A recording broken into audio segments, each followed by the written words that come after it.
Hello दोस्तों, अगर आप क्लास 10 का स्टूडेंट हैं और इस वर्ष आप एग्ज़ाम देने वाले हैं तो ये वीडियो आपके लिए बहुत ही खास होने वाला है, क्योंकि इस वीडियो के माध्यम से हम आपको क्लास 10 का मॉडल पेपर मैथ का सेट 1 कराने वाले हैं। तो चलिए मेरे साथ बने रहिए और वीडियो के देखते रहिए। देखिए, सबसे पहले पहला क्वेश्चन देखते हैं। 120 का अभाज्य गुणनखंड के गुणनफलों के रूप में लिखा जा सकता है। तो इसका सही आंसर है ऑप्शन ए। कैसे? तो देखिए, 120 को 2 से इसको काटेंगे, 2 से इसको भाग दो तो कितना मिलेगा? 60। फिर इसको 2 से तोड़ेंगे 30 बार में, फिर 2 से काटेंगे हो जाएगा 15, फिर 2 से 3 से कटेगा 5 तिहाई 15। तो 120 को क्या लिखा जा सकता है? 2 इंटू 2 इंटू 2 इंटू 3 इंटू 5 लिखा जा सकता है।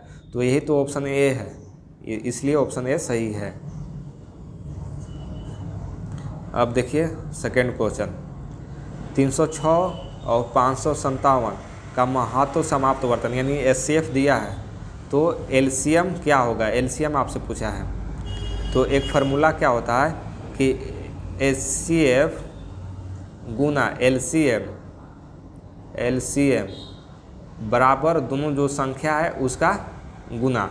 ये जो दोनों संख्या है 306 और 657, तो इसी फार्मूला पर हम बनाएंगे इसको। देखिए, एचसीएफ कितना दिया है? 9, तो यहाँ 9 लिख लेंगे इनटू एलसीएम और दोनों संख्या का गुना होता है, तो 306 गुना 657।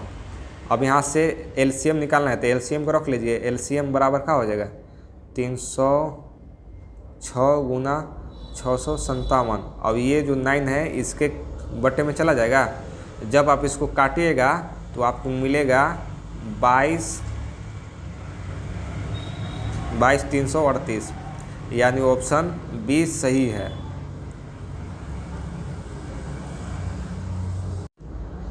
अब देखते हैं हम लोग क्वेश्चन नंबर 3। देखिए, क्वेश्चन नंबर 3 क्या कह रहा है कि 15 और 25 का एचसीएफ निकालिए।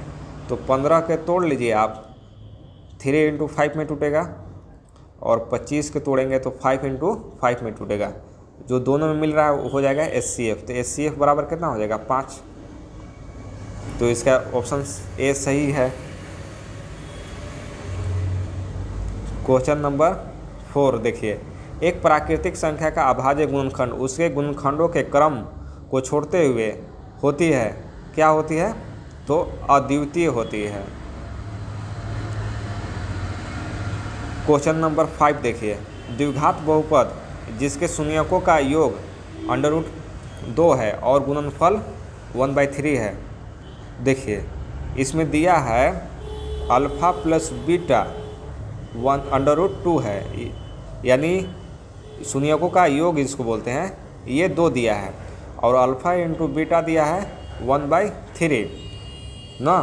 तो देखिए इसका फार्मूला कैसे होता है। इसका फार्मूला होता है x² minus alpha plus beta x plus alpha into beta. इस फार्मूला पे आप बैठा दीजिए, बन जाएगा। देखिए, x² का x² माइनस इसकी जगह पर कितना दिया है? √2, और ये देखिए x यहाँ है प्लस ये इसकी जगह पर 1/3 है।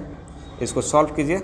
सॉल्व करेंगे तो एलसीएम हो, पहले एलसीएम ले लेंगे तो एलसीएम हो जाएगा 3, यहाँ पर हो जाएगा 3x², और यहाँ पे 3/2 हो जाएगा 2x प्लस का 1। आगे सॉल्व कीजिएगा इसको तो आपको मिलेगा ऑप्शन बी, यानी ऑप्शन बी इसका सही है। देखिए क्वेश्चन नंबर 6,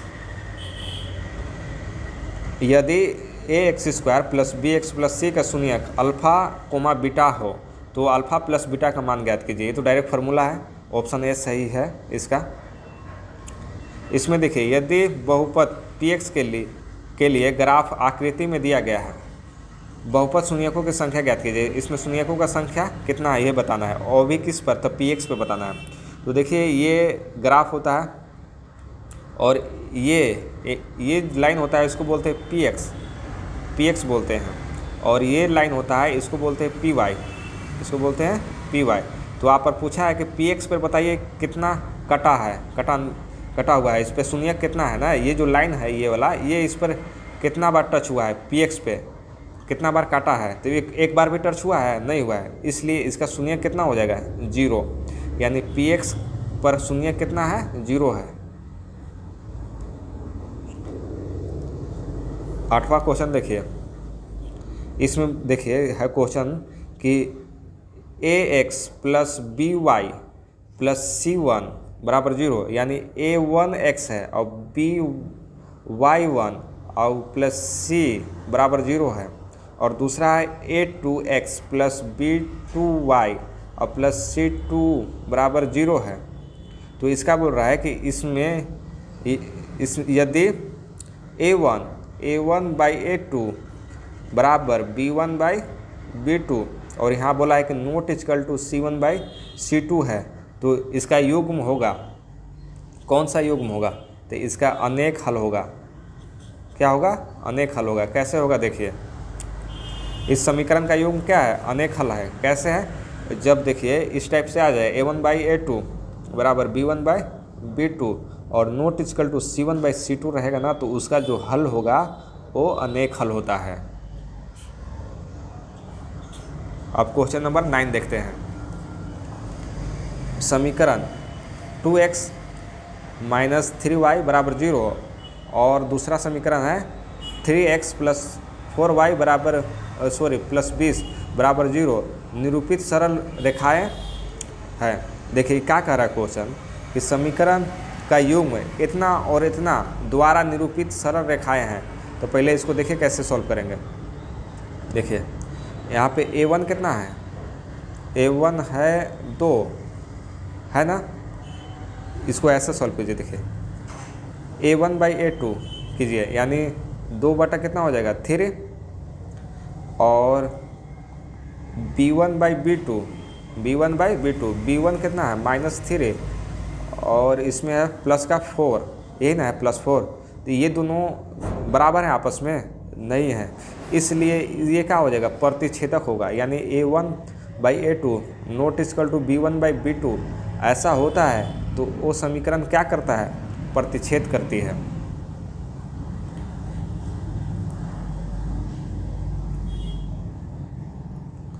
अब क्वेश्चन नंबर 10 देखिए, c के किस मान के लिए समीकरण cx माइनस वाई बराबर 2 और तथा दिया है c6x माइनस 2y बराबर 4 है। तो देखिए कैसे निकलेगा, इसमें भी देखिए, और इसका कितना हल है, तो अनेक अनेक हल है ना, तो इसका फार्मूला होता है अनेक हल के a1 बाई a2 बराबर b1 बाई b2 बराबर c1 बाई c2 होता है। तो a1 कितना है, देखिए a1 की जगह पर c है बटा, और a2 की जगह पर 6 है बराबर, और y और b1 की जगह पर -y है -y, और b2 की जगह पर है -2, और c1 है 2 और c2 है 4। तो इसमें से किसी दो का मान रख लीजिए, बाकी एक छोड़ दीजिए। तो ये माइनस माइनस कैंसिल हो गया, तो हम ये दोनों को रख ले रहे हैं, इसी से सॉल्व करेंगे। आप चाहे तो ये और इससे भी सॉल्व कर सकते हैं, आंसर सेम आएगा। तो आगे देखिए कैसे सॉल्व होगा। यहाँ तक लिख दिए थे c1 बाई 6 बराबर 1/2, माइनस माइनस काट दिए थे, तब इसको क्रॉस मल्टीप्लिकेशन कराइए, यहाँ पर हो जाएगा 2c बराबर 6 हो जाएगा। तो c बराबर 6 बाई कितना हो जाएगा 2, इसको काटेंगे तो कितना मिलेगा 3, यानी इसमें आंसर जो c बराबर 3 है वो सही है। 11 देखिए क्वेश्चन नंबर, समीकरण दिया है 2 और बोला है कि इसका हल कितना होगा। तो आप इसको सिंपल से हल मत कीजिए, इसको सॉल्व करना ही नहीं है। इस क्या कीजिएगा कि x के जगह पर मान भर के देखिए। पहला समीकरण देखिए, यहाँ पे है 2x माइनस वाई बराबर 5। अगर x के जगह पर अगर हम पहला इसका मान भर के x बराबर 2 रखते हैं, तो देखते हैं कि अगर दोनों को सॉल्व करने पर यहाँ पे देखिए x है, यहाँ पे 2 का 2, अब x के जगह पर अगर हम 2 रखते हैं, ये वैल्यू पहला 2 और माइनस y के जगह पर -1 रखते हैं, तो मेरा 5 आना चाहिए। अगर 5 आ जाएगा तो ये ऑप्शन सही हो जाएगा। तो देखिए 2 रकम 2 दूना 4 हो गया, अब यहाँ माइनस माइनस प्लस हो गया और 1, यानी कुल मिला के 5 आ रहा है, 5 आ गया। तो ये मान सही है। इसको सॉल्व करके भी देखा जा सकता है, लेकिन ये इजी से सॉल्व हो जाएगा। इस टाइप से कीजिएगा था। देखिए इसमें भी भर के देखिए, इसका मान अगर सॉल्व करने पर 4 आ जाएगा तो फिर पहला मान सही है। तो देखिए इसको सॉल्व करके फिर दिखाते हैं आपको। 3x + 2y = 4 है। तो 3 का 3 x की जगह पर कितना रखना है, x की जगह पर देखिए यहाँ पे कितना है 2 है, तो यहाँ पे 2 रखिए और +2 y की जगह पर -1 है, यहाँ पे देखिए -1। तो इसको सॉल्व करेंगे तो 4 आना चाहिए ना, तो 3 दूना हो गया 6 और ये हो गया -2 गुना होगा तो कुल मिला के 4 आ रहा है, यानी इसके बराबर आ रहा है ना। यानी ये जो ऑप्शन दिया है ऑप्शन ए वो सही है। आप चाहे तो समीकरण को दोनों सॉल्व करके भी आंसर ला सकते हैं, लेकिन ऑप्शन यहाँ पे ए सही है। वह रैखिक समीकरण का युग्म जिसका कोई हल नहीं होता है क्या कहलाती है, तो उसको असंगत बोला जाता है। क्या बोला जाता है, असंगत। समीकरण का युग्म 3x + इतना यानी कितना है x + y = 9 है, और दूसरा समीकरण है x - y = 1 है। तो बोल रहा है कि इसको हल करने पर कितना मिलेगा ना, यानी समीकरण युग्म इतना इतना का हल है, कौन सा हल है। तो इसका भी वैसे करके देखिए कैसे इसको करेंगे। इस समीकरण में मान भर के देखिए, या तो इसको ऐसे भी सॉल्व कर सकते हैं जैसे हम सॉल्व करके दिखा रहे हैं। x + y = 9 है ना, और एक है x - y = 1 है। यहाँ पे कितना था 2y था, नहीं ठीक था। x + y = 9 और x है x - y = 1। तो देखिए ये प्लस माइनस से कटेगा, यहाँ पे कितना हो जाएगा 2x बराबर 9 1 10 हो गया ना, ये 2 से कट जाएगा तो x बराबर कितना मिलेगा 5। अब x का मान और x का मान कहाँ ही रख लीजिए, इसमें रख लिए, एक में रखेंगे तो x + y = 9 है, तो x की जगह पर 5 रखिए + y = इधर 9 है ना, =9, तो y = कितना मिलेगा, 9 में से 5 घटाइए 4 मिलेगा। यानी इसका ऑप्शन कौन सा सही है, ऑप्शन सी सही है।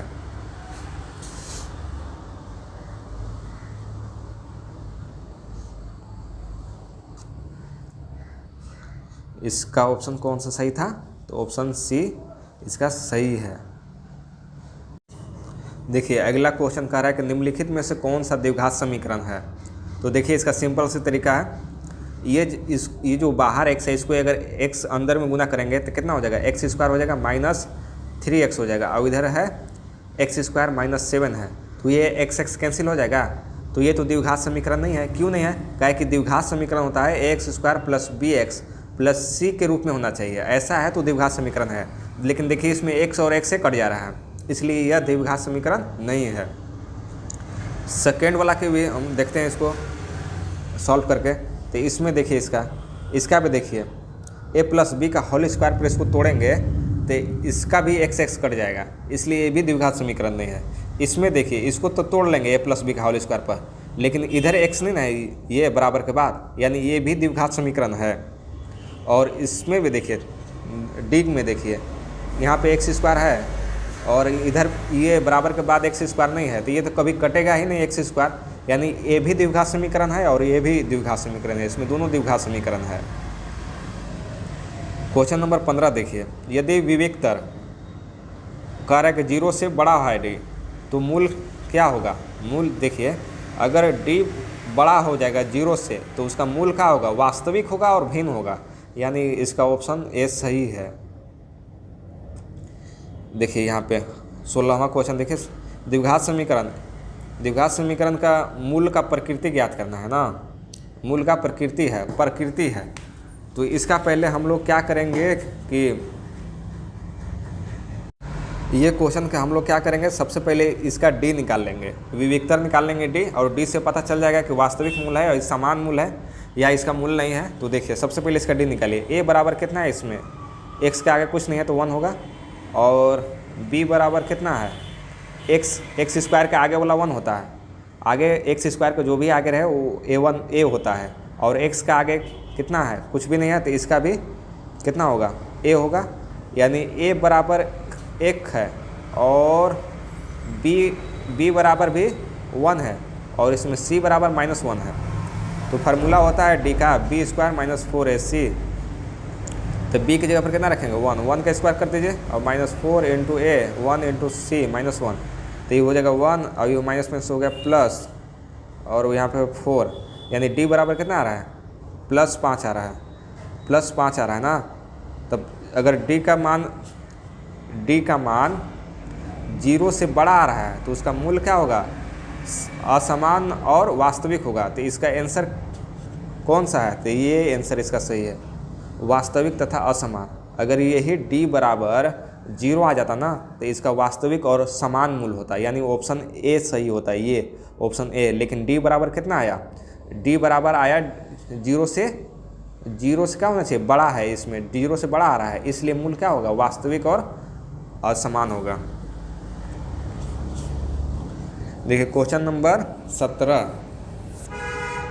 ये पूछ रहा है कि X square plus B X plus C बराबर 0 के दो भिन्न मूल वास्तविक मूल होंगे, कब होंगे, जब बी स्क्वायर माइनस 4ac जो होगा वो 0 से बड़ा होगा, तब होगा, यानी ऑप्शन सी सही है इसका। द्विघात समीकरण x square minus x plus 3 का विविक्तर क्या होगा, यानी डी पूछा है तो डी निकालिए, डी बराबर क्या होगा बी स्क्वायर माइनस 4ac। तो ए बी की जगह पर कितना रखेंगे 1 -1 का स्क्वायर, ये देखिए ये वाला बी होता है, और यहाँ पे 4 इंटू ए 1a है और सी कितना है 3 है, तो ये 1 हो जाएगा -4 तिहाई 12, घटाएंगे तो -11, यानी इसका ऑप्शन डी सही है। यदि द्विघात समीकरण x square minus 4x plus के बराबर 0 का मूल समान है तो k का मान ज्ञात कीजिए। देखिए क्या बोल रहा है कि मूल समान हो, मूल समान कब होता है जब d बराबर 0 होता है। तो d का फॉर्मूला लगा लीजिए, d बराबर फॉर्मूला होता है बी स्क्वायर माइनस 4ac, और d की जगह पर कितना रखेंगे 0 का, कि मूल समान है, और b कितना है इसमें, देखिए b है -4 का स्क्वायर, यहाँ पे 4 इंटू ए कितना है 1 है, इंटू सी कितना है k है, तो 0 बराबर यहाँ पे हो जाएगा 4 चौका 16 -4k हो जाएगा, ये 16 इधर गया तो 16 माइनस में चला गया, अब यहाँ पे हो जाएगा -4k, ये माइनस कैंसर, और 4 चौका 16, यानी k बराबर कितना होगा 4, यानी ऑप्शन इसका कौन सा सही होगा, तो ऑप्शन ए सही है। चलिए अब आगे हम लोग देखते हैं क्वेश्चन नंबर 20। हाँ 20 देखेंगे। देखिए द्विघात समीकरण इतना x square minus 5x plus 6 बराबर 0 का मूल ज्ञात करें, मूल ज्ञात करना है ना।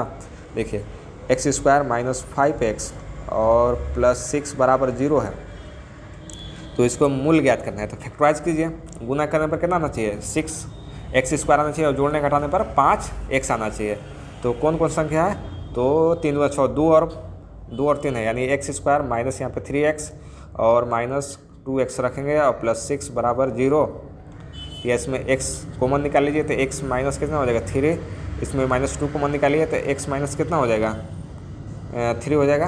तो एक यहाँ से रख लेंगे x माइनस 2 बराबर 0 और एक हो जाएगा x माइनस 3 बराबर 0।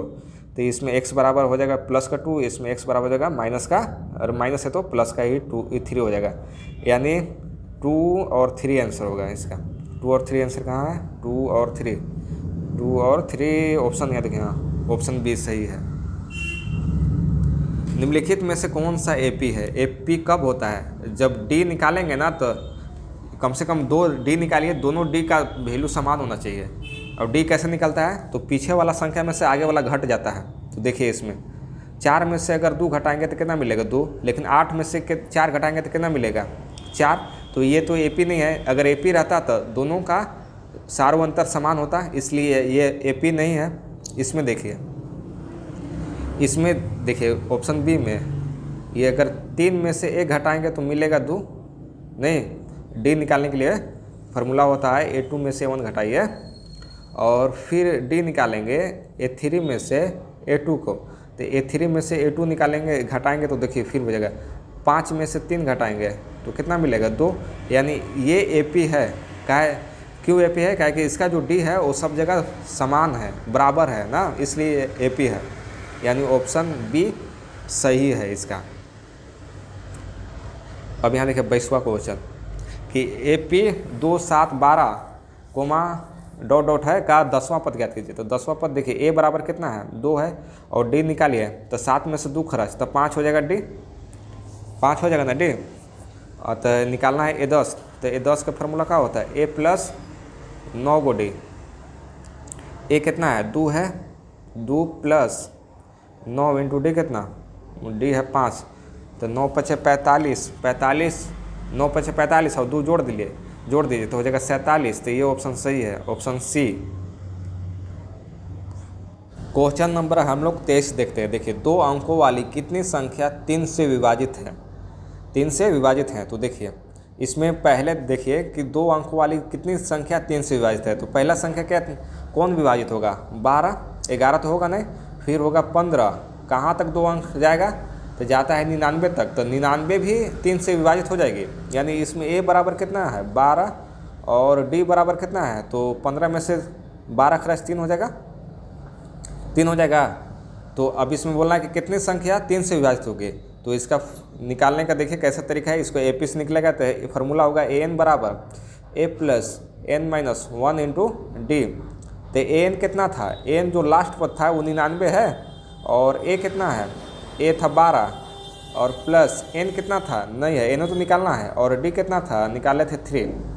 तो 99 बराबर 12 इधर से गुना हो जाएगा तो प्लस 3N हो जाएगा माइनस 3। तो 99 बराबर 12 में से 3 खर्च हो गया तो कितना बचेगा 9 बचेगा, 9 बचेगा ना और यहाँ हो जाएगा प्लस का 3। तो देखिए आगे फिर हम सॉल्व करते हैं। तो यहाँ हो जाएगा 99 है 99 प्लस 99 बराबर 9 प्लस 3 है ना, यानी है 99 बराबर 9 प्लस 3N है, यही ना है। तो 99 और इसको इधर लाएंगे तो कितना हो जाएगा -9 बराबर हो जाएगा यहाँ पे 3N। तो इसमें से घट जाएगा तो हो जाएगा 90 बराबर 3N। तो अब 90 बटा हो जाएगा 3 बराबर N, कटेगा तो क्या बार में कटेगा 3 3 9 यानी 30 है, यानी N बराबर कितना होगा 30, यानी ऑप्शन जो B है वो सही है। चलिए अब हम लोग क्वेश्चन देखते हैं 24। 0 और 50 के बीच की विषम संख्या का योग ज्ञात करना है। देखिए 0 और 50 के बीच विषम संख्या, तो विषम संख्या तो 1 है 1 है, 0 और 50 के बीच ना तो 1 है पहला और 3 है। तो डॉट डॉट कहाँ जाएगा 50 तो विषम नहीं है सम है तो 49 तक विषम है ना। तो इसमें A बराबर कितना हो गया 1 और D निकालेगा तो 3 में से 1 खर्च तो हो गया 2 हो गया ना और N बराबर कितना हो गया अंतिम पद ये है 49। तो याद रखिएगा अब फार्मूला यूज करेंगे N बराबर A plus N minus 1 into D। N था कितना 49 था और बराबर A कितना है 1 था और प्लस N नहीं है -1 और D कितना है D था 2। तो 49 बराबर 1 प्लस यहाँ से गुना हो जाएगा 2N माइनस 2। तो 49 बराबर यहाँ से घटेगा 1 और तो यहाँ -1 बचेगा और यहाँ बचेगा 2N। तो उधर जाएगा तो हो जाएगा 49, इधर गया तो हो गया 1 प्लस में हो जाएगा 2N। तो यहाँ से जुटेगा तो हो जाएगा 50 और यहाँ पे है 2N, तो 2 नीचे चल जाएगा तो हो जाएगा 25, यानी N बराबर कितना हो गया 25। N बराबर 25, लेकिन यहाँ पूछा क्या है योग पूछा है। तो फिर योग निकालने के लिए फार्मूला क्या होगा SN बराबर N/2 A प्लस L होता है, L मतलब लास्ट पद। तो SN बराबर N कितना आया था 25/2 और A कितना था 1 और प्लस L कितना तो 49 था। तो यहाँ पे 25/2 और ये हो गया 50। तो इसको हम काटेंगे तो 25 बार में 25 गुना करा दीजिए तो हो जाएगा 625, यानी ऑप्शन सी सही है इसका। अब देखिए क्वेश्चन नंबर 25। सभी वृत्त होते हैं क्या होते हैं समरूप होते हैं। छोटा हो वृत्त या तो बड़ा हो या तो छोटा हो, सब वृत्त देखने में एक जैसा ही गोल मोटोल होते हैं, यानी समरूप होते हैं, एक जैसा ही होते हैं, समरूप होते हैं। आकृति में DE समांतर है BC और DB बराबर दिया है 2 सेंटीमीटर और E दिया है 1.5 सेंटीमीटर और दिया है EC बराबर 3 सेंटीमीटर। तो AD निकालना है, AD यानी ये निकालना है। तो देखिए कैसे निकलेगा, एकदम सिंपल है, निकल जाएगा। देखिए AD बटा यहाँ पे लिखते हैं AD बटा DB बराबर AE बटा EC। अब यहाँ पे भर लीजिए, भरिएगा तो यहाँ हो जाएगा AD नहीं है तो AD के AD रहने दीजिए और BD है, BD कितना है 2 है और ये कितना है 1.5 है और ये है 3 है ना। तो यहाँ से AD जब निकालेंगे तो AD निकालेंगे तो ये से गुना करेंगे तो हो जाएगा 3 और ये बटा 3 ये है, काट देंगे तो कितना हो जाएगा 1। यानी इसका आंसर कौन सही है ऑप्शन, ये D सही है, 1 सेंटीमीटर होगा। यदि अब देखते हैं 27 क्वेश्चन, यदि दो त्रिभुज की संगत कोण बराबर हो तो ये त्रिभुज क्या होते हैं, समरूप होते हैं। यदि दो त्रिभुज का संगत कोण बराबर हो तो एंगल से हो जाएगा। देखिए ये है फिगर में, इसका ABC तथा PQR के लिए कौन सा कथन सही है, तो ये वाला कथन सही है। कैसे कथन सही है, तो देखिए A का जो है P होगा और B का Q होगा और C का R होगा। तो A यहाँ पे देखिए A के बाद P लिखा है, B के बाद Q लिखा है और C के बाद R लिखा है, बाकी सब गलत है। ये वाला ऑप्शन D सही है। यदि दो समरूप त्रिभुज संगत भुजाओं का अनुपात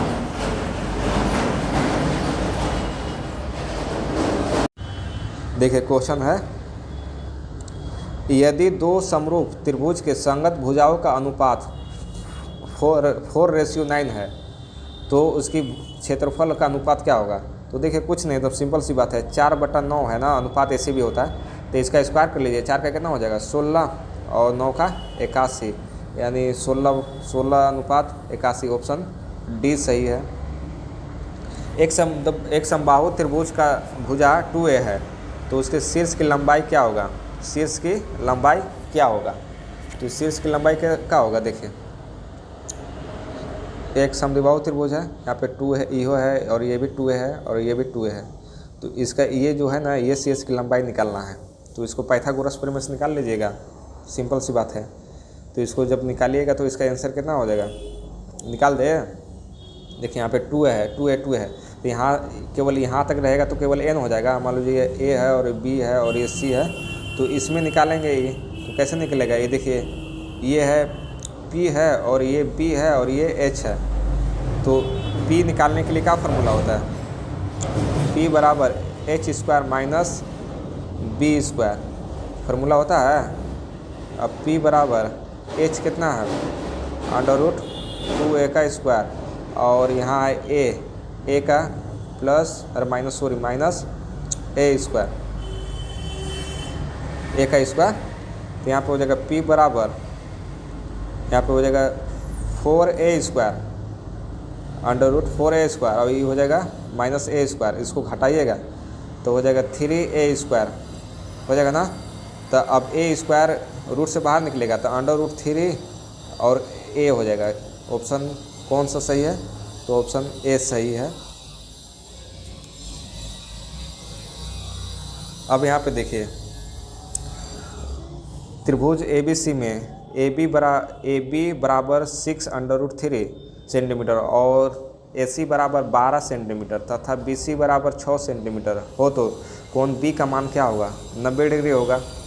कैसे होगा देखना है। देखिए इसमें का बड़ा कौन है, AC हो गया, AC का स्क्वायर कर लीजिए बराबर, उसके बाद कौन है, AB है और BC है, AB है और BC है। तो AB का स्क्वायर प्लस BC का स्क्वायर, यही ना है। ये दोनों को जोड़ने पर अगर AC आ जाएगा तो 90 डिग्री होता है। तो इसका देखिए 12 का स्क्वायर हो गया और ये है 6√3 का स्क्वायर प्लस और ये 6 का स्क्वायर, तो 144 इसका होता है। और इस जगह 6 का 36 और इंटू 3 स्क्वायर रूट खत्म हो गया तो 3 हो जाएगा, और प्लस 6 का 36, तो 36 ये हो जाएगा 108 और 36, तो जोड़ेंगे तो इधर भी हो जाएगा 144 और यहाँ भी है 144। तो दोनों कर जब बराबर हो गया ना, तो ये कब होता है समकोण त्रिभुज में, यानी कोण जो बी है वो कितना डिग्री है, 90 डिग्री। अगर इसको और डिटेल में जानना है तो कमेंट में लिखिए, हम इसको वीडियो बना के आपको सेंड कर देंगे, या तो वीडियो बना कर यूट्यूब पर ही डाल देंगे। चलिए अब देखते हैं क्वेश्चन नंबर 32। एक वृत्त की कितनी स्पर्श रेखा हो सकती है? कोई वृत्त है उस पर कितनी स्पर्श रेखा हो सकती है? अनेक रूप से, अपरिमेय रूप से अनेक हो सकती है, लेकिन बोलेगा कि एक वृत्त पर कितनी समांतर स्पर्श रेखा हो सकती है, तो 2 समांतर बोलेगा तो 2 स्पर्श रेखा, लेकिन बोलेगा कितनी स्पर्श रेखा हो सकती है, तो ऑप्शन सी सही है, अपरिमित रूप से अनेक हो सकती है। देखिए क्वेश्चन नंबर 33। वृत्त के केंद्र से 13 सेंटीमीटर दूर स्थित किसी बिंदु से वृत्त पर खींची गई स्पर्श रेखा की लंबाई 12 सेंटीमीटर है, तो वृत्त की त्रिज्या ज्ञात कीजिए। वृत्त का त्रिज्या ज्ञात करना है, तो क्या कीजिए, देखिए ऐसे क्वेश्चन है, इस टाइप से है। यहाँ पे खींचा गया स्पर्श रेखा और ये है 13 सेंटीमीटर और ये है 12, और ये निकालना है कि ये कितना होगा। तो ये निकालने के लिए 13 का स्क्वायर कितना होगा और 12 का स्क्वायर, 13 के 169 होता है ना, और 12 के 144, इसको घटाइए, 144 उसको घटा देंगे, आर निकालना है ना, तो घटाएंगे तो कितना मिलेगा, ये मिलेगा 25 ना, 25 मिलेगा, अंडर रूट 25, 25 का कितना हो जाएगा 5, यानी ऑप्शन जो इसका सही ऑप्शन कितना है 5 होगा। ये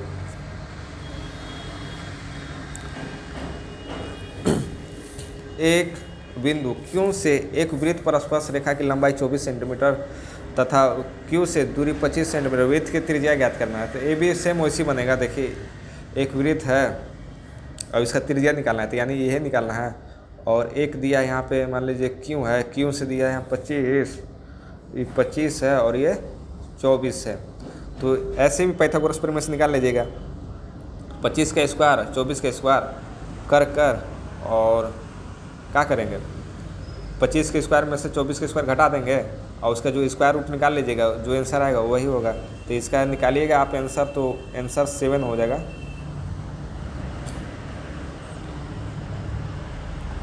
कह रहा है कि 2 संकेंद्रीय वृत्त का त्रिज्या है 3 सेंटीमीटर और 5 सेंटीमीटर है। बड़े वृत्त का उस जीवा की लंबाई ज्ञात क्या होगा जो छोटी जीवा पर स्पर्श करती है, छोटी वृत्त पर स्पर्श करती है। कह रहा है कि 2 को वृत्त है और एक का त्रिज्या कितना है 3 सेंटीमीटर और एक का 5 है, तो ये जो लाइन है, ये जो स्पर्श रेखा है छोटी वृत्त पर, इसकी लंबाई कितना होगा। तो ये देखिए यहाँ पे 3 दिया है और ये 5 दिया है, तो निकालना है। देखिए यहाँ पे H भी है और P भी है, निकालना है B निकालना है। तो 5 का स्क्वायर कितना हो जाएगा 25 हो जाएगा, 5 का स्क्वायर 25। ऐसे देखिए यहाँ पे 5 का स्क्वायर 25 और 3 का स्क्वायर 9। यहाँ पे देखिए इस टाइप से समझिए, अब बता दे रहे हैं बढ़िया से। ये है 3 और ये है 5 ना, देखिए ये है 3 सेंटीमीटर और ये 5 सेंटीमीटर निकालना है। पहले निकालिए, ये A मान लीजिए और इसको B और इसको C मान लीजिए, तो त्रिभुज, और इसको O मान लीजिए, तो OBB में चलेंगे। त्रिभुज OBA में चल रहे हैं, OBA में ना। देखिए तो ये हो गया, इसके लिए B हो गया, तो B बराबर का formula under root H square minus P square. तो H तुम्हारा कितना है 5 है, 5 का स्क्वायर माइनस P कितना है 3 का स्क्वायर, तो ये जगह 25 माइनस कितना 9, तो कितना बचेगा 16 9 25, तो ये हो जाएगा 4, यानी A से B कितना आ गया 4।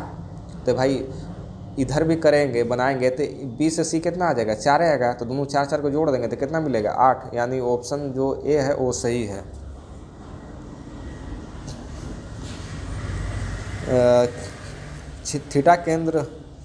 थीटा केंद्रीय कोण का आर त्रिज्या वाले त्रिज्याखंड का क्षेत्रफल क्या होगा? ये होता है थीटा 360 पाई आर स्क्वायर। देखिए यहाँ पे क्या होता है, पाई आर क्या होता है, pi R square, theta 360 pi R square. तो इसी को ऐसे ही लिख दिया होगा, पाई आर स्क्वायर थीटा 360। यानी ऑप्शन इसका कौन सही है? ऑप्शन बी सही है इसका। वृत्त की सबसे बड़ी जीवा को क्या कहते हैं? व्यास कहते हैं। जो वृत्त है देखिए, इसमें सबसे बड़ा ये ना होता है जीवा जो केंद्र से गुजरता है, तो इसको व्यास बोलते हैं। आर त्रिज्या वाले वृत्त के उस चाप की लंबाई क्या होगी जो केंद्र पर थीटा डिग्री आंतरित करती है? तो ये वाला ऑप्शन सही है, theta pi R square by 360। ये नहीं, ये सही है, ये होता है, कौन सा होता है ये? यहाँ पे 2 पाई आर थीटा होता है, थीटा 2 पाई आर 360। इसी को तो यहाँ पे लिखा है, क्या लिखा है? 2 पाई आर थीटा 360, ये वाला सही है ना। अब देखिए क्वेश्चन नंबर 29 है कि 6 सेंटीमीटर त्रिज्या वाले एक वृत्त के त्रिज्याखंड का क्षेत्रफल क्या होगा? 6 तो क्या होता है त्रिज्याखंड का क्षेत्रफल? निकालिएगा तो ऑप्शन ये होगा सही, ऑप्शन ए। त्रिज्याखंड का क्षेत्रफल निकाला जाता है, देखिए ऐसे, देखिए थीटा 360 पाई आर स्क्वायर, इससे निकालेंगे। देखिए यहाँ पे थीटा कितना दिया है? 60 दिया है, यहाँ पे 60 रखिए, 360 है ये, और पाई की जगह पर 22/7 इंटू आर कितना है? 6 इंटू 6। तो ये 0 से 0 करता हूँ, 6 6 36, यानी 6 यहाँ और 6 से 6 कैंसिल। अब 6 गुने ई करा दीजिए तो हो जाएगा 132, 132/7, 132/7, यानी ऑप्शन जो ए है वो सही है, centimetre, 132/7 centimetre square. Question last देखिए, एक घोड़ा मैदान में 7 सेंटीमीटर लंबी रस्सी में बंधा है। मान लीजिए कि घोड़ा है यहाँ और ये 7 सेंटीमीटर रस्सी से बना है, इसका 7 सेंटीमीटर है ना, बंधा है। उस भाग का क्षेत्रफल ज्ञात क्या होगा जहाँ घोड़ा घास चर सकता है? तो घोड़ा यहाँ रहेगा तो भाई ऐसे नहीं चर सकता है। यानी ये सर्कल बन गया सर्कल, तो सर्कल का फॉर्मूला क्या होता है वृत्त का? 2 पाई आर स्क्वायर होता है, तो उसी से निकाल लीजिए। 2 पाई की जगह पर 22/7, आर कितना है? 7 इंटू 7, 7 7 कैंसिल होगा, तो कितना हो जाएगा? 22 दूना 44, 22 दूना 44 गुने 7, तो 7 चौक 28, 7 14 17 21 7 चौक 28, 28 होगा। ये 7 से 7 कट जाएगा, 2 सॉरी, यहाँ पे फार्मूला होता है वृत्त का फार्मूला पाई आर स्क्वायर ना होता है, सॉरी, यहाँ पे फार्मूला होता है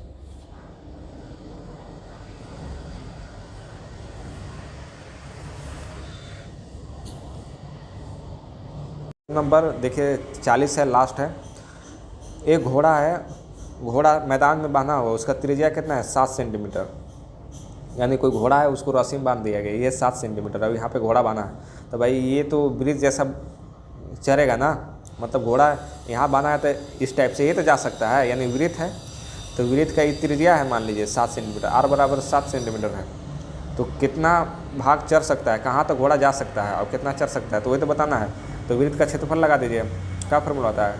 पाई आर स्क्वायर होता है, तो पाई की जगह पर 22/7 रखिए, आर कितना है? 7 इंटू 7 कैंसिल हो जाएगा, 7 दूना 14 के 4, 7 दूना 14 1 15, 154। देखिए ये आंसर सही है, ऑप्शन डी, ऑप्शन डी सही है।